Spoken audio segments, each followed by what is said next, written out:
விருச்சிக ராசி அவர்களுக்கு குலதெய்வத்துக்கு செய்ய வேண்டிய பரிகாரம் என்ன? அதாவது இவங்களுக்கு வந்து விருச்சிகங்கிறது நீர் வீடு தான்.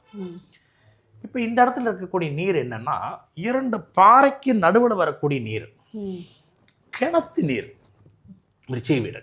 அப்போ ஒரு கிணறு இருந்துச்சுன்னா சுத்தம் பண்ணி கொடுக்கலாம் 1, போர் போட்டு கொடுக்கலாம் 2 பாறைக்கு நடுவில் வரக்கூடிய தண்ணியை எடுத்துகிட்டு வந்து இறைவனுக்கு அபிஷேகமாக செய்யணும். இப்போ உதாரணமாக திருமூர்த்தி மலை சொல்லுவாங்க, அங்கே வந்து பாறைக்கு நடுவில் வரும். குற்றாலம் பாறையிலிருந்து வந்த ஃபால்ஸ்லேருந்து வருது இல்லைங்களா, அந்த மாதிரி தீர்த்தங்களை கொண்டு வந்து இவங்க பரிகாரம் செய்யறது. இப்போ ராமேஸ்வரம் கிணறு தானே, 22 தீர்த்தம் இருக்குது, அதெல்லாம் கிணறு தானே, அங்கே கிணத்துல தான் இருக்கு. அந்த தீர்த்தத்தை எடுத்து வந்து இறைவனுக்கு அபிஷேகம் செய்யலாம். அப்போ தீர்த்த அபிஷேகம் விருச்சிகத்துக்கு பெரிய நன்மையை தருகிறது. அதே வேளை இவங்க தாய் மாதிரி இருக்கக்கூடியவங்க, இவங்களுடைய அம்மா வயசு இருக்கக்கூடியவங்க யாராவது பாதிக்கப்பட்டிருந்தால், ஒரு விதவை பெண்ணாக இருந்தால் அவர்களுக்கு உதவி செய்தால் மிகப்பெரிய நன்மையை விருச்சிக லக்னத்துக்காக தரும். இவங்க பெரும்பாலும் தாயை தனியாக விட்டுருவாங்க. விருச்சிக லக்னம் பெரும்பாலும் தாயை தனியாக விட்டுருவாங்க. அந்த நிலை இருக்கும். தாய் ஒரு பக்கம் இருக்கும், இவங்க ஒரு பக்கம் இருப்பாங்க. ஏதோ தொழில் சூழ்நிலை கூட விருச்சிக லக்னத்துக்காரு தாய் பிரிஞ்சு இருக்கக்கூடிய நிலை வந்துடுது.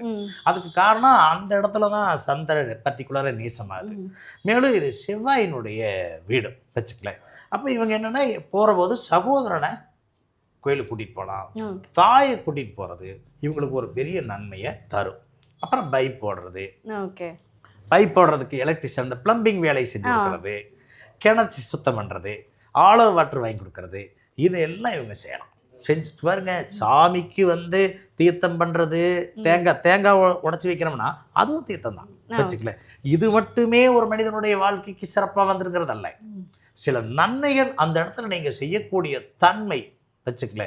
அதாவது பெருமையுடையவர் ஆற்றுவார் ஆற்றின் அருமையுடைய செயல்னு சொல்லிக்கிறாங்க. பெருமைக்குரியவர் செய்யக்கூடிய வேலை அது அருமையாக இருக்கும். அது உங்கள் குலதெய்வத்து முன்னாடி நீங்கள் செய்து விட்டால் அந்த குலதெய்வத்துக்கு தெரியும் உங்களுக்கு என்ன தரணும்னா. அதுக்கு தான் இதை சொல்கிறேன். சரிங்களா?